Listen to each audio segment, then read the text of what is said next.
को खेलते थे हम लोग, तो सब लोग वही कोस को में होता घुमाते हैं, छक्के मारते हैं। अब मैं क्या करता, मैं डिफेंसिव खेलता था। अच्छा, सिंगल्स लेता था, लेट कट मारता था, ड्राइव्स मारता था।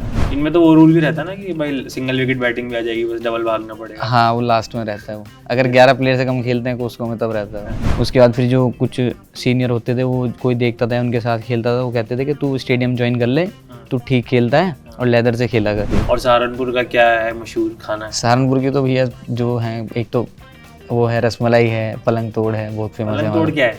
मिठाई है, एक बर्फी टाइप, बर्फी टाइप, बहुत टेस्टी है।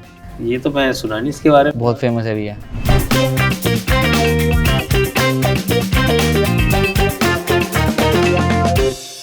ठीक है भाई, तो मेरी गली के जितने भी 13-14 साल के लड़के हैं जो मेरी इज्जत नहीं करते और जिन्हें क्रिकेट खेलने का शौक है, उन्हें मैं बता दूं कि मेरे साथ वो आप तमीज़ से पेश आना शुरू कर दें, क्योंकि अगर उनका मन है आगे जाके इंडिया खेलने का, तो अंडर 19 के कैप्टन से मेरी दोस्ती हो चुकी है। अमान भाई हमारे साथ में हैं।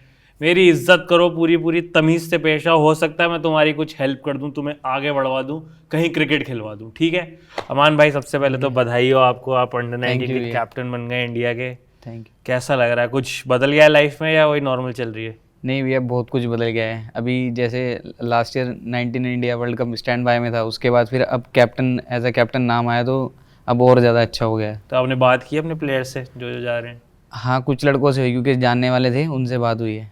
तो क्या कह रहे हैं? कुछ है उनका कि भाई मेरी बैटिंग देख लियो, ऊपर आ जाए? नहीं, उनका तो यही है, मतलब जैसे दोस्त हैं कि मिलते हैं भाई, मिलते हैं। मिलने का ज़्यादा है। हाँ।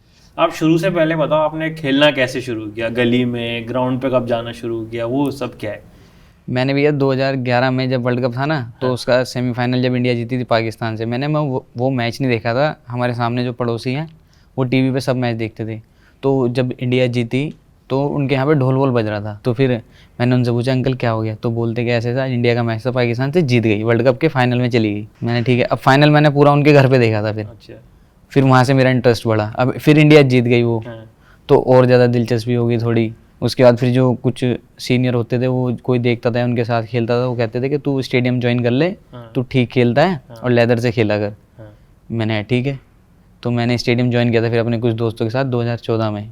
तो वहाँ पे कौन से ऐसे शॉट्स आप लगा रहे थे कि बड़े भाइयों को लगा कि भाई तू स्टेडियम चल हमारे साथ? नहीं, मतलब क्या था कि सब लोग जैसे कोस को खेलते थे हम लोग, तो सब लोग वही कोस को में होता घुमाते हैं, छक्के मारते हैं। अब मैं क्या करता, मैं डिफेंसिव खेलता था। अच्छा। सिंगल्स लेता था, लेट कट मारता था, ड्राइव्स मारता था। तो उनके साथ भी, तो उन्हें, अब हमारी टीम कैसी थी उस टाइम, गली की ऐसी थी कि हम लोग खेलने जाते थे मैच। अब 8 ओवर का मैच होता था, बहुत सी बार हमारी टीम 4 ओवर में ऑल आउट हो गई, 5 ओवर में हो गई। अच्छा। तो वो क्या करते थे कि एक काम करो, इसे ले लो, सिंगल तो लेता रहेगा एक साइड से, आउट नहीं होगा। तो और कौन सी पोजीशन ओपन करने जाते थे? ओपनिंग करता था, क्योंकि उन्हें डर रहता था कि ऑल आउट ना हो जाए, एक तरफ से, एक एंड से एक तो खड़ा रहे। इनमें तो वो रूल भी रहता है ना कि भाई सिंगल विकेट बैटिंग भी आ जाएगी, बस डबल भागना पड़ेगा। हाँ, वो लास्ट में रहता है। वो अगर 11 प्लेयर से कम खेलते हैं कोस्को में तब रहता है। हाँ, कि सारे आउट हो गए तो भी आ जाए। जी। फिर आपने स्टेडियम ज्वाइन किया उसके कहने पे। वहाँ कौन थे आपके कोच? मिले आपको? हाँ, वहाँ पे जो मेरे जो, जब मैं पहली बार स्टेडियम गया, तो वहाँ पे हमारे कोच थे अब्दुल अहद सर। अच्छा। उनके यहाँ मतलब पहली बार मैं गया था, तब मैंने शुरू किया था क्रिकेट और खेलना। उससे पहले का जितना आ रहा है वो सब आपको बस देख के? वो बस मैं, जब मैंने बताया ना आपको, वर्ल्ड कप का फाइनल देखा था, जीत गई थी इंडिया, तो फिर मेरे इंटरेस्ट इतना बढ़ गया, मैं रातों को पूरी रात मैच की हाईलाइट देखता रहता था टीवी पे। मम्मी बोलती भी थी क्या कर रहा है, सो जा, 2 बज रहे हैं, 2:30 बज रहे हैं, पर मैं देखता रहता था, मजा आता था। कमेंट्री सुनता था, सब डिफेंस कमेंट्री सुनता था, तो उसमें वो कोई डिफेंस करता था, पता नहीं था डिफेंस, वो बोलते थे कि डिफेंस है, तो समझ में आता था कि हाँ ये डिफेंस है, ये ड्राइव है, ऐसे करके। तो आपका हीरो कौन था उस टाइम कि यार ये प्लेयर मेरे को सबसे सही MS धोनी। अच्छा, तो क्योंकि पहली बार वही देखे थे ना टीवी पे, तो वहाँ से इंटरेस्ट बढ़ गया था। उठाई है। फिर आप वहाँ गए, कोच ने आपकी टेक्निक में क्या क्या चेंज कराया, क्या इम्प्रूव कराया? सर ने मतलब जो बेसिक चीज़ें थी वही बताई सारी। फिर उसके बाद सर ने एक टूर्नामेंट कराया समर वेकेशन में, जब छुट्टी पड़ती थी बच्चों की। सब आप पढ़ाई कर रहे थे कि नहीं? हाँ, स्कूल जाता था। स्कूल जाते थे जी। तो समर, स्कूल के बाद शाम में? हाँ। तो समर वेकेशन में सर ने कराया वो, तो उसमें मैं प्लेयर ऑफ द टूर्नामेंट बना था पहली बारी में। अच्छा जी। उसके बाद क्या नेक्स्ट प्रमोशन क्या हुआ वहाँ से? उसके बाद फिर मैं खेलता रहा। फिर अंडर 14 का ट्रायल था एक, उस टाइम पता नहीं होता था कुछ। हाँ, कुछ पता नहीं होता था कि भाई ट्रायल वगैरह क्या होता है। तो मैं उसमें ट्रायल से बाहर हो गया था। मैं डिस्ट्रिक्ट में अपनी फिर अगले साल सर ने जो जिनको नहीं पता हमारी ऑडियंस को, ट्रायल में क्या क्या चेक करते हैं, कितना टाइम मिलता है, कितने चांस मिलते हैं, क्या क्या होता है एक ट्रायल में? एक ट्रायल में तो मेनली ये रहता है कि बैट्समैन की बैटिंग देखते हैं, टेक्निक देखते हैं उसकी, और बॉलर का एक्शन, रिदम, ये सब चीजें देखते हैं, क्वालिटी देखते हैं मेनली। तो चाहे वो 2 बॉल में दिख जाए किसी को सिलेक्टर को, चाहे वो 10 बॉल खिलाए उसमें दिख जाए, ये चीज रहती है कि किसकी क्या क्वालिटी। और सिचुएशन वगैरह भी ऐसे देते हैं कि भाई ये है तेरे पास इतनी बॉल में इतने करने हैं, मार नहीं, के नेट में नहीं, वो फिर आगे चल के होता है। अच्छा, वो नेक्स्ट। हाँ, वो ट्रायल मैचेस में जब आगे पहुंच जाते हो। पहले तो शुरुआत सिर्फ आपकी टेक्निक चेक करेंगे। हाँ, वो मेनली तो आपकी क्वालिटी देखेंगे, क्या क्वालिटी है आप में। और ये रेड बॉल से हो रहे थे, व्हाइट बॉल? रेड बॉल से होते हैं। ये रेड बॉल से हो रहे थे। इसमें आप डिस्ट्रिक्ट में बाहर हो गए, वापस कोचिंग आ गए फिर? हाँ, फिर एकेडमी में था, मतलब पहले ट्रायल डिस्ट्रिक्ट का, फिर नेक्स्ट ईयर फिर सर ने टूर्नामेंट कराया, उसमें फिर प्लेयर ऑफ द टूर्नामेंट बना। फिर उसके बाद कुछ लोग जानने लगे डिस्ट्रिक्ट में, सब लोग कि हाँ भाई ये अच्छा है लड़का, बच्चा अच्छा करता है लोकल में, इसे थोड़ा देखते हैं। फिर मैं उसके बाद ट्रायल पे, फिर ट्रायल हुआ, उसमें फिर कट गया मैं। ट्रायल में क्या गड़बड़ हो जा रही थी ऐसी जब टूर्नामेंट में रन बन रहे थे? नहीं, ये था कि भैया मतलब ट्रायल में नेट होता था ना, हाँ। अब उसका इतना आइडिया कुछ पता नहीं था। तो ऐसे आप नेट्स नहीं करते थे?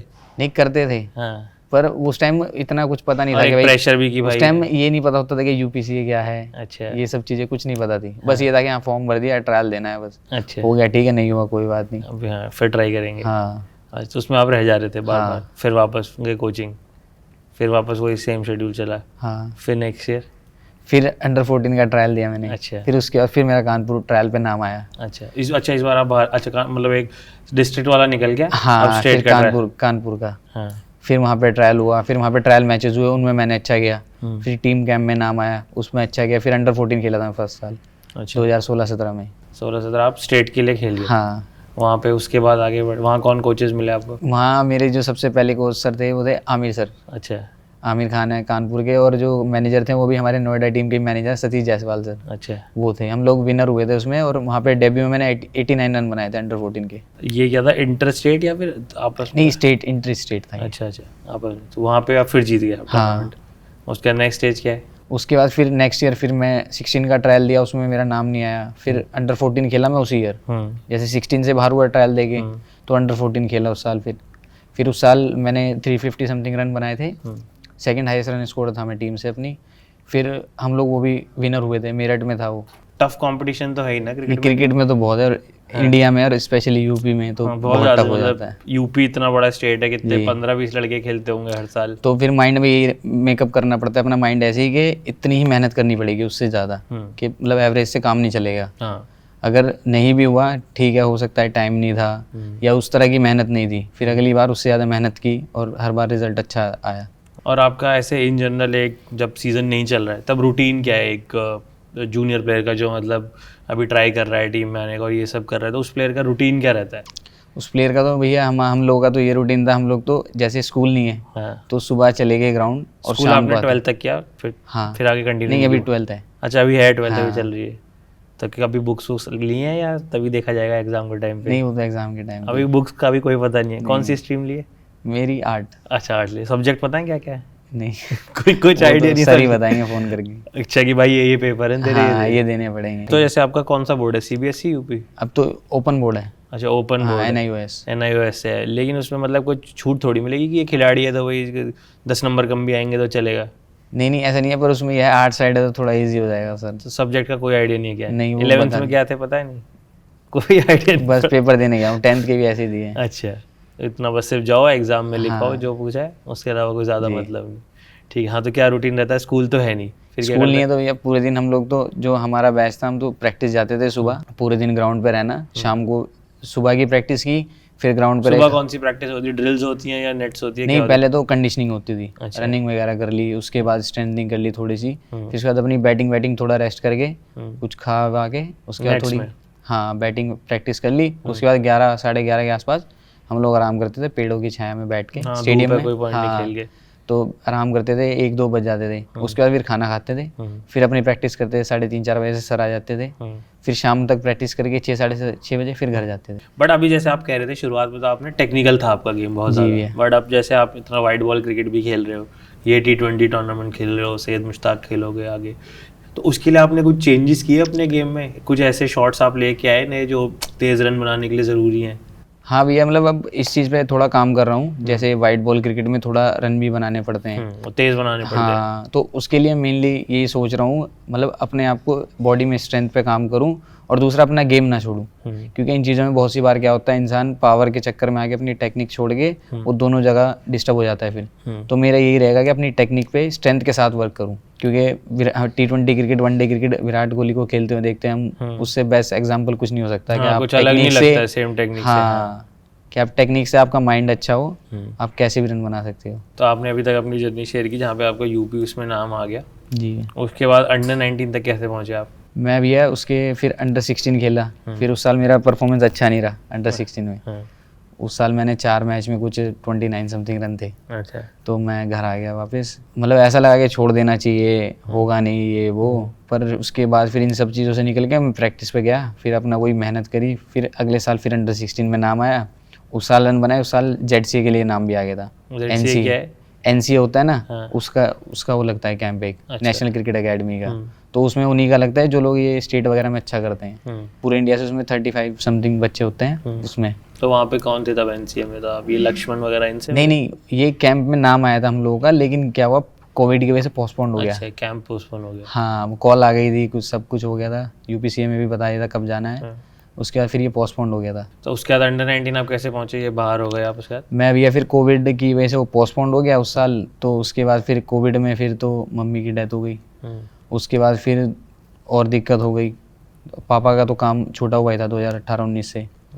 तो ये ऐसे ही चलता रहा फिर। पर इस सब के बीच में मतलब जैसे पापा थे तो इतना कुछ पता नहीं चलता था, क्योंकि सारा घर का इतना टेंशन नहीं थी, बस अपना ही था कि अपना अच्छा करना है और कुछ करना है जो घर वाले भी थोड़े स्टेबल हो जाएं। तो उसके बाद फिर उस साल अंडर 19 में मेरा नाम नहीं आया फिर वनडे में। ये भी स्टेट अंडर 19 की बात? स्टेट अंडर 19 की। उसके बाद मेरे 19 वनडे में रन नहीं थे। डेज के कैंप में नाम आया था, बट उसमें कुछ डॉक्यूमेंट इशू हो गया था। तो डॉक्यूमेंट इशू की वजह से उसमें नाम नहीं आया कूच बिहार ट्रॉफी में। फिर उससे नेक्स्ट ईयर अगस्त में पापा की डेथ हो गई, ये 2022 में। तो फिर उसके बाद मतलब फिर तो बहुत दिक्कत हो गई थी घर में। ऐसा हुआ फिर मुझे लगा एक टाइम पे कि बस अब तो छोड़ देना चाहिए। मेरा मन है कि मैं क्रिकेट भी ना छोड़ूं और कोई ऐसा काम मिल जाए कि एक टाइम काम कर लूँ, एक टाइम क्रिकेट खेल लूँ। तो सर ने बोला कि एक काम कर, तू यहीं एकेडमी में लग जा, कहाँ काम करता फिरेगा, बच्चों को वार्म अप वगैरह कराया कर, और जो पैसे वैसे कुछ होंगे मैं दे दिया करूँगा। मैंने ठीक है सर। तो मैं वो करता था। तो फिर उसके बाद अकरम भैया हमारे यहाँ के सहारनपुर के, मैंने उनसे बात करी, वो मिले सहारनपुर में। शुक्ला सर भी आए थे, उनसे भी बताया, उन्होंने भी बहुत हेल्प की है स्टेट क्रिकेट में। फिर उसके बाद भैया से मैंने बताया सारी बातें, तो उसने कहा टेंशन मत ले, मैं हूँ, जो भी दिक्कत हो परेशानी हो मुझे बता दिया कर। तो जब भी मुझे कहीं ट्रायल पे जाना था या सामान लेना होता था कुछ क्रिकेट का, मैं खुद तो अफोर्ड नहीं कर पाता था, तो भैया को बताता था, वो अरेंज करते थे सारा सामान। कहीं जाने के लिए पैसे चाहिए होते, सब चीज़ें वो भैया करके देते थे। तो वापस से क्रिकेट ट्रैक पे आ गया धीरे धीरे? जी। पापा की डेथ के 3-4 दिन बाद ही मेरे पे कॉल आ गया कैंप का। मैंने सर से बताया, तो सर ने कहा कि भाई अब तो जो होना था हो गया, अब तो ये देख, यही चीज़ है जो तुझे ठीक कर सकती है, घर को थोड़ा ठीक कर सकती है। मैं फिर कैंप में चला गया 1 हफ्ते बाद उसके। वहाँ पे कैंप के मैचों में मैंने रन बनाए। ये कैंप हो रहा था कानपुर में? कानपुर में अंडर 19 स्टेट का। तो उसमें रन बनाए। फिर उस पर मेरा अंडर 19 स्टेट में विनू माकड़ में वनडे में उस पर नाम आया था as a vice captain. Captaincy कौन कर रहा था? कैप्टन हमारा आदर्श था। अच्छा, तो उसका नाम आ गया। वो टूर्नामेंट आपका अच्छा गया? वो टूर्नामेंट भी अच्छा नहीं गया। अरे पहली बार में कोई टूर्नामेंट अच्छा नहीं जा रहा है। वो भी अच्छा नहीं गया टूर्नामेंट। फिर उसके बाद फिर आया, फिर ये सब चलता रहा। फिर और ज़्यादा मेहनत करी, भैया से बात करी। भैया ने कहा मतलब सब कुछ अच्छा है पर मेहनत बढ़ानी पड़ेगी, करना पड़ेगा। हम लोग हेल्प कर सकते हैं बस, और करके तुझे दिखाना पड़ेगा परफॉर्म वगैरह। बाकी कुछ भी ज़रूरत हो, कुछ भी चीज़ें हो, वो हमें बता दो, हमसे मिल सकती है, लेकिन परफॉर्म करना पड़ेगा। फिर आके मैंने मेहनत की, प्रैक्टिस की ज़्यादा की, जो चीज़ें दिक्कतें थी वो सारी दूर करी, बैटिंग में कमियां थी उन पे काम किया। फिर वापस से कैंप करा स्टेट का, उसमें रन बनाए। फिर एज अ कैप्टन नाम आया विनू माकड़ ट्रॉफी में लास्ट ईयर, जिसमें शायद आपने लीडिंग रन स्कोरर भी, सबसे ज़्यादा रन बनाए। फिर उसमें रन बनाए। उसमें फिर विनू माकड़ के मैचेस कैसे होते हैं? एक ही वेन्यू पे या ट्रैवल करते हो आप? वो जो लीग मैचेस होते हैं वो एक जगह पे, दिल्ली में थे हम लोग के सारे, और जो नॉकआउट होते हैं वो अलग एक जगह पे। अच्छा। इंदौर में थे नॉकआउट हमारे। नॉकआउट सारे वहाँ पे? हाँ, हम लोग सेमीफाइनल हार गए थे इसमें। अच्छा। ये जब आप ऐसे एक लेवल अप करते जाते हो, उसके बाद आप मान लो यहाँ यूपी T20 में खेलने आ गए, यहाँ तो आप बड़े प्लेयर्स के साथ भी खेल रहे हो। मतलब सामने से किसी मैच में हो सकता है भुवनेश्वर कुमार बॉल डाल रहे हैं, जो बड़े लेवल पे, यश दयाल जो खेल चुके हैं इंडिया, वो सब लोग आपको बॉल डाल रहे हैं। तो डिफरेंस पता चलता है? बहुत मतलब जो इतने बड़े लोगों के साथ ग्रुप से आके सीधा यहाँ ड्रेसिंग रूम शेयर करने का मौका मिलता है, आपको बहुत लर्निंग मिलती है हम्म, इन लोगों की एक्टिविटी से, वर्क से, जैसे प्रैक्टिस करते हैं वो सब चीज़ों बहुत सीखने को मिलता है। और जैसे सुरेश रैना ब्रांड एम्बेसडर भी, उनसे मिले आप? नहीं, अभी नहीं मिला, मतलब वैसे देखा है पर वैसे मिला वन नहीं ऑन वन पर्सनली। वो नहीं होगी, कुछ टिप शेयर हो जाए अभी? नहीं अभी नहीं, वो हो जाएंगी जल्दी। हाँ। और जब आप इनके, ये तो आपने ड्रेसिंग रूम शेयर करने का बताया जी। बट इनके अगेंस्ट जब खेल भी रहे होते हो तो वो दिमाग में प्ले करता है ये बड़ा बॉलर आया है, या फिर आप अपने आप को बैक ही करते हो तब भी? अब उस अपने आप को बैक करना होता है इस चीज़ में, क्योंकि मेनली यही रहता है कि ठीक है वो सब चीज़ें हैं, अच्छे प्लेयर हैं, पर अपने आप को भी देखना है। तो जो अपना वर्क किया इतने टाइम से उस पर बिलीव करना होता है बस उस टाइम पे। तो बस यही रहता है माइंड में कि जो मेहनत करके आया वही सब चीज़ें यहाँ पे क्रिकेट ही है, वो खेलनी है बस। हाँ, बस थोड़ा सा बेटर बॉलर है बट वो इतना वो नहीं, बैक करना मेन इंपॉर्टेंट आप बता अपने आप को। ठीक है। और अभी जैसे आप इंडिया अंडर-19 के अब कैप्टन बन के आप जा रहे हो, वहाँ पे कौन ऐसे कोच आ रहे हैं? ऋषि सर ही आ रहे हैं। ऋषि सर ही आ रहे हैं, तो ठीक है, आप उनको ऑलरेडी जानते हो। हम अलग अलग तरह के कैप्टन देखते हैं, जैसे एक MS धोनी है कि पूरा गेम कंट्रोल करके रखते हैं, विराट कोहली अग्रेसिव हैं, रोहित शर्मा का हम देखते हैं कि मजाक मस्ती ज़्यादा रहती है प्लेयर्स की। आप अपना कैप्टनसी स्टाइल किसके ज़्यादा क्लोज पाते हो? मैं अभी मतलब ग्राउंड पे थोड़ा मिक्स सा ही है। हाँ। बट आप अगर आपको चूज करना होगा यार, मतलब मैं बनना तो इस कैप्टन जैसा चाहूंगा, तो वो तो कोई भी है, एक ही पिक करेगा MS धोनी। कोई भी, थोड़ा शांत रहूँ मैं सारा हाँ, गेम पर मेरा थोड़ा हो जाता है ग्राउंड पे एक्शन का रिएक्शन हो जाता है। अच्छा, जैसे अगर मैं किसी बॉलर को बोल रहा हूँ यहाँ पे बॉल डालनी है, ये फील्ड है, इधर तू ऐसे रन खा ले कोई दिक्कत नहीं, लेकिन वो उसका अपोजिट करे तो थोड़ा रिएक्शन, थोड़ा विराट कोहली बाहर आ जाता है तो थोड़ा रिएक्शन होता है कि भाई तेरे को जब बोल रहा हूँ इधर खा ले कोई दिक्कत नहीं, या किसी बैट्समैन को बोला भाई ऐसे खेल, ऐसे आउट हो जाए कोई दिक्कत नहीं, फिर वो गलत शॉट मारे तो दिक्कत करती है वो चीज़। बट होल्ड होता है कैप्टन का? हाँ होता है, उतना तो मिलता है उसको, डिसाइड करने मिलता है, वो तो रहता है, क्योंकि एट द एंड उसे ही फैसले लेना है ग्राउंड में। और अगर रिजल्ट नहीं आया तो जवाब भी सही देना है। और वर्ल्ड कप जो आप खेलने गए इंडिया के साथ, वो कैसा एक्सपीरियंस था आपका? मतलब बहुत अच्छा एक्सपीरियंस था, पहली बार मतलब इंटरनेशनल क्रिकेट में इतना कुछ देखने को मिला, बाहर की टीमों से इंटरेक्ट हुआ, तो वो चीज़ बहुत हेल्पफुल रही। साउथ अफ्रीका की कंडीशन, ये सब चीज़ें। ड्रीम ग्राउंड है आपका कि मुझे वहाँ एक बार खेलने को मिले, वहाँ परफॉर्म करने को मिले? या क्रिकेट अगर ग्राउंड पे किसी भी ग्राउंड पे खेलता हूँ तो अच्छा ही फीलिंग आती है, कोई ऐसे ड्रीम तो नहीं है। बाकी हमारा HPCA का ग्राउंड है धर्मशाला, हाँ। वो बहुत अच्छा ग्राउंड लगता है। खेले हो आप वहाँ पे अभी तक? नहीं, अभी तक नहीं खेला। अच्छा। और आपके हिसाब से क्रिकेट कितना फिजिकल है और कितना मेंटल है, अगर आपको परसेंटेज में डिवाइड करना हो तो?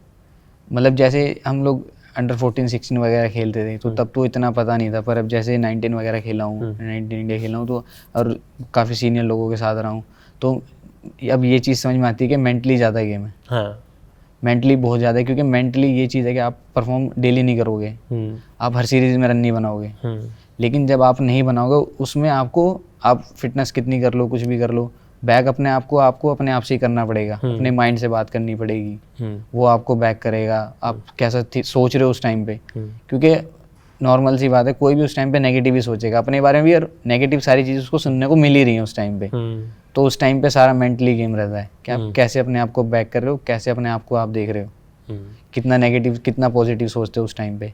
जो टूर्नामेंट चल रहा है ऑनगोइंग UP T20, हम सब देख रहे हैं, कंपटीशन का लेवल यहाँ पे बढ़ गया है ऑलरेडी, इतना मैचेस क्लोज जा रहे हैं, वो सब जा रहे हैं, इस पे आपका क्या टेक है? इतना अच्छा जो टूर्नामेंट UPCA ने ऑर्गेनाइज कराया है। नहीं, बहुत अच्छा टूर्नामेंट है यार, बहुत बड़ी लीग है यूपी की, बस इसमें इतने सारे टैलेंटेड प्लेयर हैं, तो मैं अभी यही देख रहा हूँ कि अभी तक हमारी टीम का इतना अच्छा नहीं गया, तो हम लोग आधे मैच बचे हैं, वो हम लोग अच्छा फिनिश करें और मैं भी अच्छा करूं अपनी टीम के लिए। इतने सारे टूर्नामेंट, इससे मेरा सवाल है, इतने सारे टूर्नामेंट जैसे आप खेल ही चुके हो जो लंबे लंबे चलते हैं, उसमें मान लो अच्छा स्टार्ट नहीं मिला, ये नहीं जा रहा है टूर्नामेंट अच्छा, तो तब कैंप में क्या बातें होती है?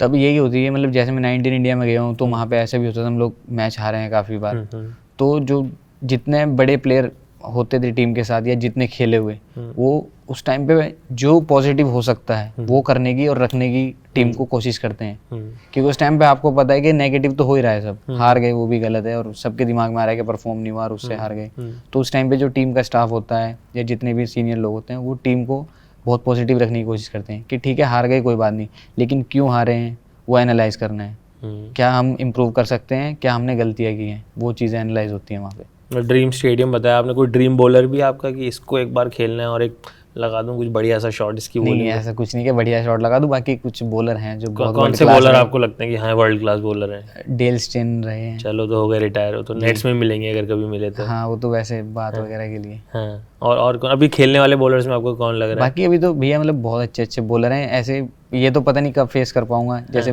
जसप्रीत बुमराह हो गए, बुमराह को तो कर सकते हो यार, 2-3 साल में आईपीएल में फेस है। जब भी, हाँ, और मोहम्मद शामी हो गए, वो तो बहुत ही वर्ल्ड क्लास बॉलर लगते हैं। वो भी। और बाहर के बाहर के तो मतलब ऐसे कोई वो नहीं है, कमिंस, स्टार्क ना।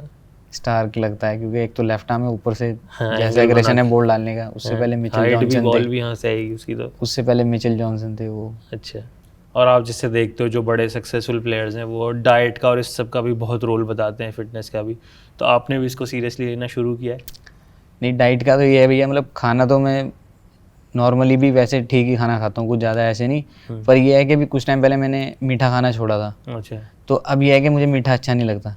2 साल हो गए छोड़ दिया तो मन ही नहीं करता अब? ना, वो अच्छा ही नहीं लगता, कुछ भी मीठा हो, कुछ भी। मीठा आपने खाना छोड़ दिया, जब खाते थे तब क्या पसंद था?